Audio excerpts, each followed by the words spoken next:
नमस्कार मित्रों, good morning, जय माता दी। आप देख रहे हैं आओ ज्योतिष सीखो। मैं पंडित मनोज कुमार पाठक। इस कड़ी में आपको आगे ले जाते हैं। लास्ट वीडियो हमने होरारी संख्या क्या होता है, कहाँ से मिलता है, इसका उपयोग क्या होता है, इस पे एक वीडियो दिया। इसके पहले एक व्यूअर ने पूछा था कि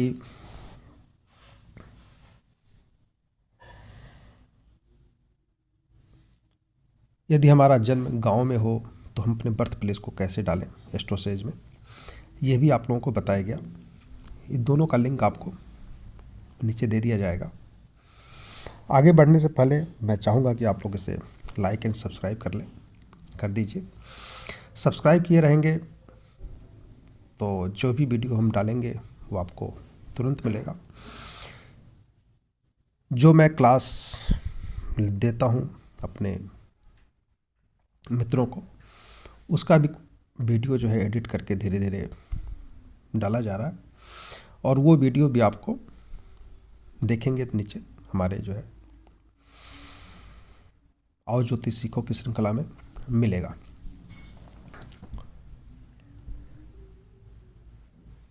वीडियो पूरे क्लास का होता है, पूरे 1 घंटे, सवा घंटे, 1.5 घंटे का। उससे आप पूरा देखें, निश्चित रूप से आपको उससे सीखने को मिलेगा। प्रोफेशन के बारे में, प्रश्न कुंडली का उपयोग कैसे करें,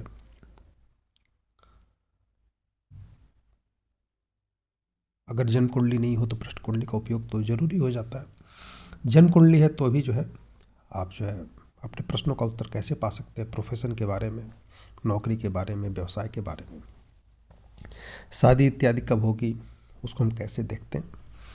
अगर आप वीडियो देखते रहेंगे निश्चित रूप से आप सीख जाएंगे एस्ट्रोलॉजी को। और मेरा प्रयास यही है कि मैं धीरे धीरे आप लोगों को ये जानकारी देता रहूं। किसी भी विषय पे अगर वीडियो आपको चाहिए, एस्ट्रोसेज पे चाहिए या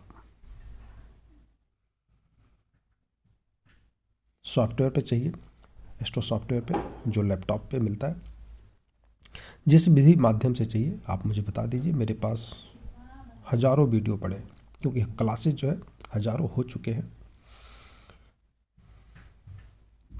एस्ट्रोसेज पे लगभग 6 साल से क्लास हो रही है, तो इसका तो वीडियो नहीं होता है क्योंकि व्हाट्सएप पे क्लास होती है, लेकिन 2.5 साल से आसपास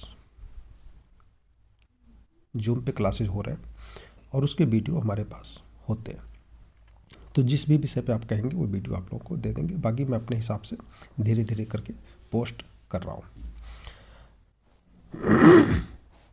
आगे बढ़ने से पहले मैं एक बार फिर कहूँगा आप इसे लाइक और सब्सक्राइब कर लें, ताकि मेरा भी हौसला बढ़े। सब्सक्राइबर जो है जब बढ़ेंगे तो और भी वीडियो पोस्ट करने की हमारा भी जो है मन करेगा। अगर आप लोग इसे देखेंगे, शेयर करेंगे, और कोशिश कीजिए कि इसे ज़्यादा से ज़्यादा अपने मित्रों को शेयर कीजिए, ताकि वो भी इसका लाभ उठा सके। एक बात और बताना चाहूँगा कि आप लोगों की सुविधा के लिए, जो लोग एस्ट्रोलॉजी नहीं जानते हैं, अगर आपके मन में कोई प्रश्न है, किसी परेशानी से घिरे हुए हैं, किसी प्रश्न का जवाब चाहिए, ऐसे तो कोई भी एस्ट्रोलॉजर 1100 रुपये से कम नहीं लेता 1-2 प्रश्नों के जवाब देने के लिए, और कुछ तो 5,000 से 51,000 तक लेते हैं। लेकिन नॉलेज, ज्ञान वही है, जानकारी वही है जो हमारे विद्वान देते हैं या मैं देता हूँ। बस ये कि हमारे मन में इच्छा है कि आप लोगों की सेवा की जाए, और उस सेवा के लिए एक एस्ट्रो वेदांगा नाम से एक ऐप गूगल प्ले स्टोर पे उपलब्ध है। इसे आप डाउनलोड कीजिए। Astro Vedanga, ASTRO Vedanga, VEDANGA Vedanga. Download करने पर जो ही आप उसे लॉगिन करेंगे गूगल से या फेसबुक से या मोबाइल नंबर से, आपको 21 रुपये मिलेंगे वहाँ पर। और फिर उस 21 रुपये का हमारे जो एस्ट्रोलॉजर भी बहुत कम फीस ले रहे हैं, 3 रुपये से लेकर के 10 रुपये, 11 रुपये, 25 रुपये वाले भी हैं। हस्तरेखा के जानकार भी हैं, वास्तु के जानकार भी हैं। जिससे भी आपको प्रश्न पूछना, अगर वो लाइव नहीं है किसी कारणवश, तो आप मुझे बता दीजिए, मैं बात करके बता दूंगा कि कब वो लाइव होंगे। और कुछ लोग लाइव रहते हैं, उनसे आप प्रश्न पूछ सकते हैं। जो आपको पैसे दिए जाएंगे 21 रुपये, उसी से प्रश्न पूछ सकते हैं। अगर किसी की ज़्यादा फीस है तो 50-100 रुपये बहुत बड़ी रकम नहीं होती है। आप उसे रिचार्ज कीजिए फ़ोनपे से, क्रेडिट कार्ड से इत्यादि से, और रिचार्ज करने के बाद से आपको 21 पहले से मिले होते हैं, 100 दोबारा मिल जाएंगे। जो भी रिचार्ज करेंगे 100, 200, 500, कुछ लोग तो 1000 भी रिचार्ज कर लेते हैं। अगर आपको कुंडली मिलान करनी हो तो उसके लिए थोड़ा ज़्यादा टाइम चाहिए। एस्ट्रोलॉजर को फ़ोन कर दीजिए, पूरा डिटेल दे दीजिए, अपना डिटेल दीजिए, मतलब लड़के और लड़की दोनों का डिटेल दीजिए। और फिर पहली बार में 7 मिनट का पैसा लगता है। अगली बार उन्हें टाइम दे दीजिए कि आप पूछ लीजिए कि कब आप मुझे बताएंगे, आधे घंटे बाद, 1 घंटे बाद, क्योंकि उसमें थोड़ा सा समय लगता है। कुंडली मिलान में बहुत सारी चीज़ें देखनी होती हैं, मैरिज से रिलेटेड, आगे कोई तलाक वगैरह तो नहीं है, वैवाहिक जीवन में कोई समस्याएं तो नहीं है, क्योंकि गुड़ मिलान तो सभी देख लेते हैं, लेकिन वो सिर्फ 5 से 10% ही काम करता है। बाकी चीज़ें भी देखनी ज़रूरी होती है। जैसे कि लड़के का चार्ट है तो उसका जो है आगे व्यवसायिक जीवन कैसा रहेगा, नौकरी इत्यादि कैसी रहेगी, प्रॉपर्टी कुछ खरीद पाएगा या नहीं खरीद पाएगा, मैरिड लाइफ में कोई एक्स्ट्रा मैरिटल अफेयर तो नहीं है, पारिवारिक कलह तो नहीं है, इत्यादि बहुत सारी चीज़ें देखनी होती है। कोई रोग इत्यादि तो नहीं है। टाइम लगता है उसमें। और इसके लिए जो है आप जब भी एस्ट्रोलॉजर को फ़ोन करेंगे, किसी भी एस्ट्रोलॉजर के पास जाएंगे तो 200 से 500, 1100, 5100 लोग चार्ज करते हैं। हमारे ऐप पे आपको 3 रुपये प्रति मिनट के हिसाब से चार्ज लगेगा। 2 बार आपको फ़ोन करना पड़ेगा, 3 बार करना पड़ेगा ज़्यादा से ज़्यादा, हालांकि 2 बार में हो जाएगा। तो 2 बार फ़ोन करके आप उसकी जानकारी, सही जानकारी आपको मिल जाएगी। कई बार ऐसा होता है कि कुंडली तो मिल गई लेकिन शादी नहीं हुई, तो बार बार फ़ोन करना पड़ता है। तो बार बार आप कितने हज़ारों रुपए खर्च करेंगे। तो ऐप के माध्यम से आपको कम फीस में, मतलब 50-100 रुपये ही आपको लगेंगे ज़्यादा से ज़्यादा, मैक्सिमम अभी। और आप जो है एक कुंडली मिलान के बारे में संपूर्ण जानकारी प्राप्त कर सकते हैं कि शादी करनी चाहिए या नहीं करनी चाहिए। ठीक है, तो आज हम कुंडली मिलान के बारे में चर्चा करते हैं और देखते हैं कुंडली कैसे मिलाई जाती है। ठीक है, और आप सीख सकते हैं कि कुंडली मिलान में क्या क्या चीज़ें देखी जाती है। ठीक है, तो शुरू करते हैं।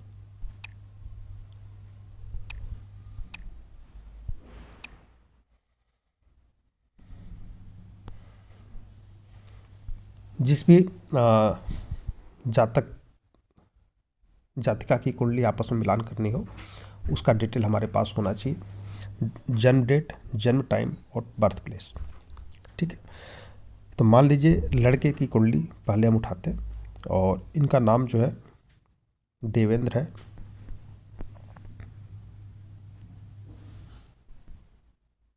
ठीक है, देवेंद्र है। कुछ लोग देवेंद्र लिखते हैं, कुछ लोग देवेंद्र लिखते हैं, नाम से बहुत ज़्यादा फर्क नहीं पड़ता।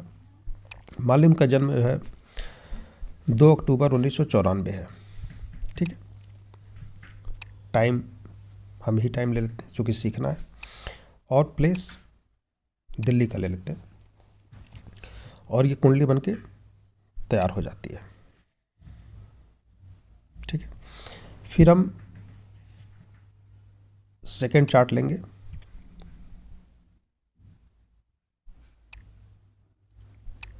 लड़की का चार्ट लेंगे और इनका मान लीजिए नाम गीता है, ठीक है। इनका 95 का जो है जन्म है,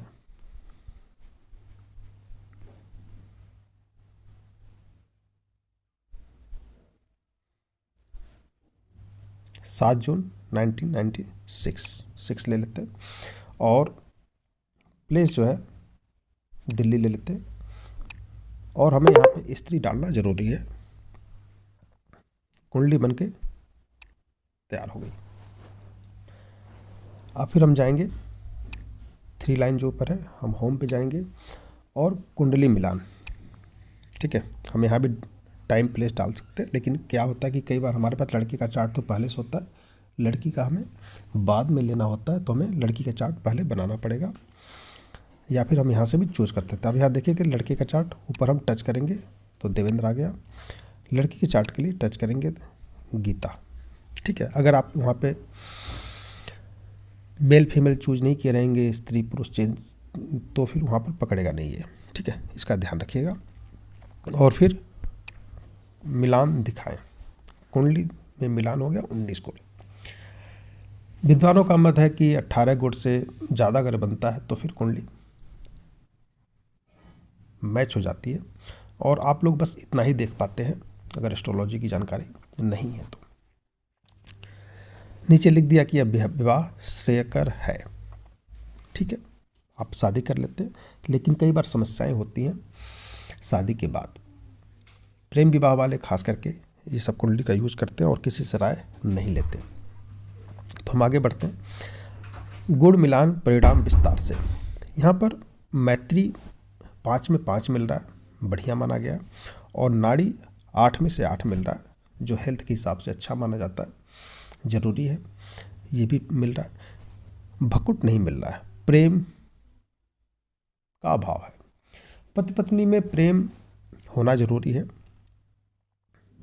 लेकिन अगर मैत्री गुण में अनुकूलता है, 5 में 5 मिल रहे हैं, तो विवाह अच्छा माना जाता है, कोई समस्या नहीं आती। अगर मैत्री 5 में से 5 नहीं मिला, 5 में से 4 नहीं मिला, 5 में से 1 नंबर 2 नंबर मिल रहा है, तो हमें भकुट मिलना जरूरी है ना। क्योंकि प्रेम ना भी हो, लेकिन आपस में हम एक दूसरे के विचार मिलते हों तो भी हमारी ज़िंदगी चल जाती, लाइफ चल जाती, कोई समस्या नहीं आती, ठीक है।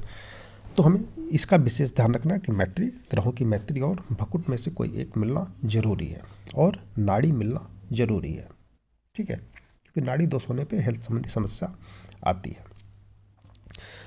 बच्चे होने की समस्या आती है।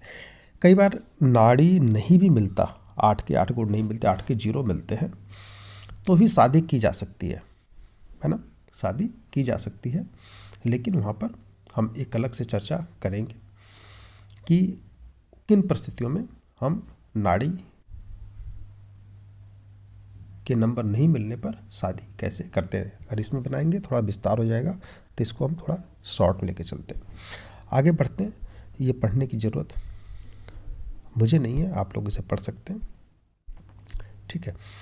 अब होता है कि विस्तार से एक बार कुंडली को देखा जाए, ठीक है।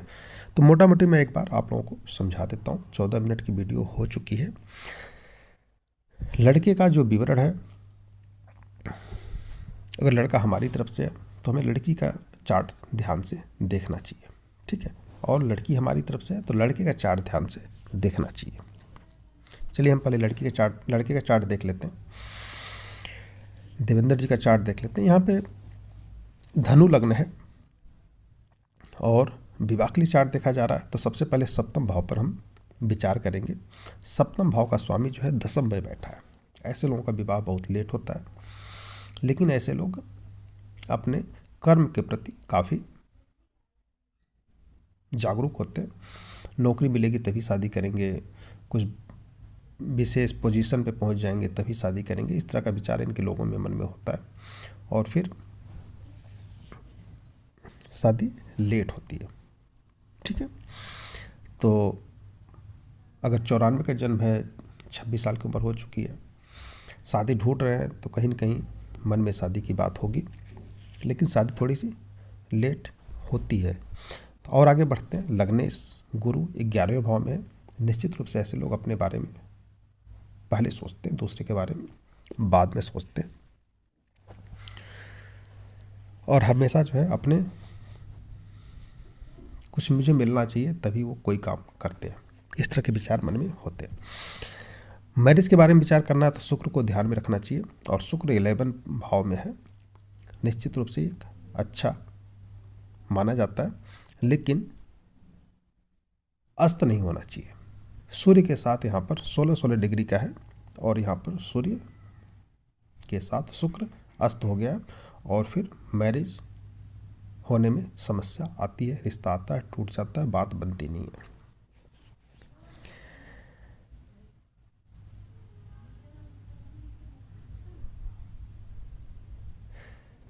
तीसरी चीज देखी जाती है, बच्चे होने में कोई समस्या तो नहीं है। तो यहाँ पर केतु पंचम भाव में बैठा हुआ है, निश्चित रूप से कोई विशेष समस्या नहीं होगी, लेकिन ऐसे लोगों का प्रेम संबंध हो सकता है, ठीक है, क्योंकि पंचम का स्वामी अष्टम में बैठा है, और 12वें का स्वामी भी मंगल है, वो भी अष्टम में बैठा है। ऐसे लोगों का प्रेम होता है और टूट जाता है, प्रेम होता है, टूट जाता है, प्रेम शादी तक नहीं पहुंच पाता। तो अगर लव मैरिज के लिए कुंडली देख रहे हैं तो निश्चित रूप से शादी नहीं होगी, वाद विवाद चल रहा है तो रिश्ता टूट जाएगा। तो अरेंज मैरिज की तरफ जाना चाहिए, ठीक है। दशा अंतरदशा प्रत्यंतदशा देख लेते हैं। प्रेजेंट में जो है 2021 ख़त्म हो चुका है, शनि की दशा चल रही है, और शनि की अंतरदशा भी चल रही है।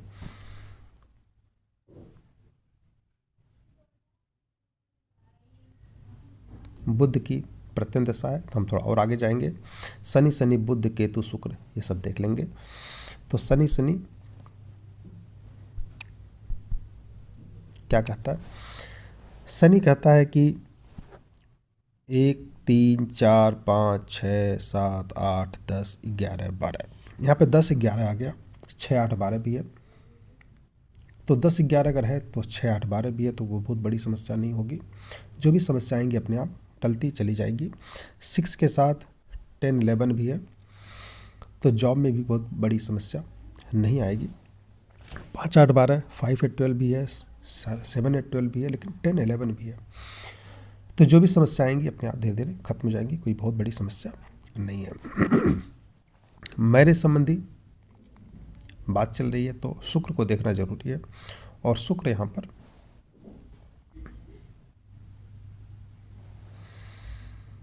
नक्षत्र स्तर पे 5 8 12 6 8 12 7 8 12 ये बता रहा है, साथ में 10 11 भी है।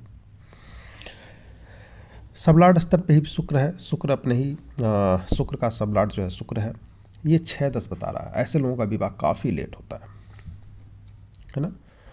प्रेम संबंध टूटने का तो डर यहाँ दिख रहा है, वाद विवाद वैवाहिक कलह भी दिख रहा है, लेकिन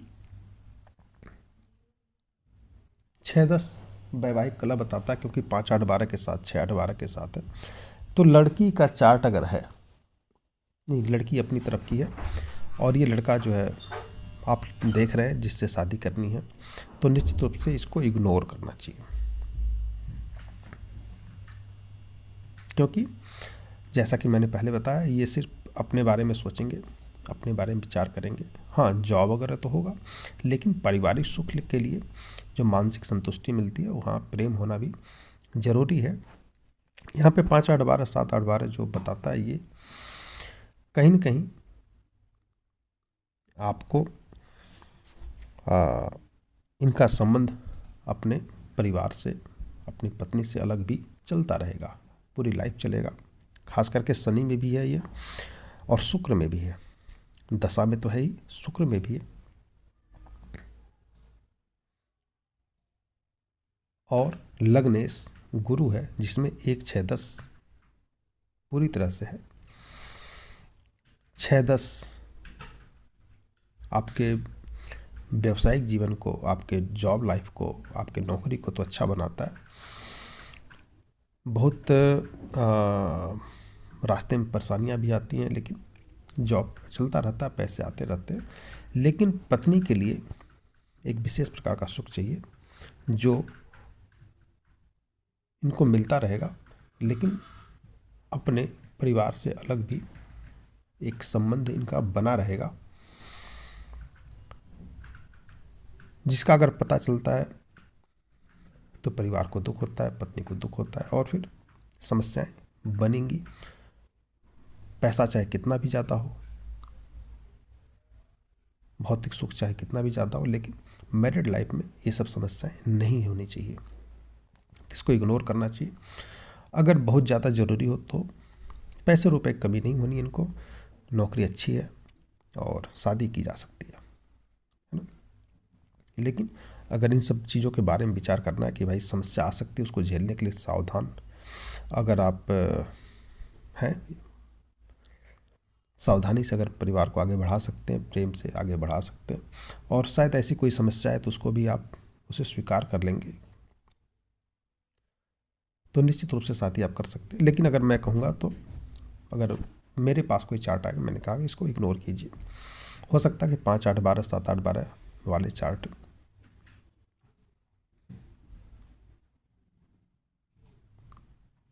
जिसमें ना हो, वैसे भी चार्ट आपको आगे मिल जाए।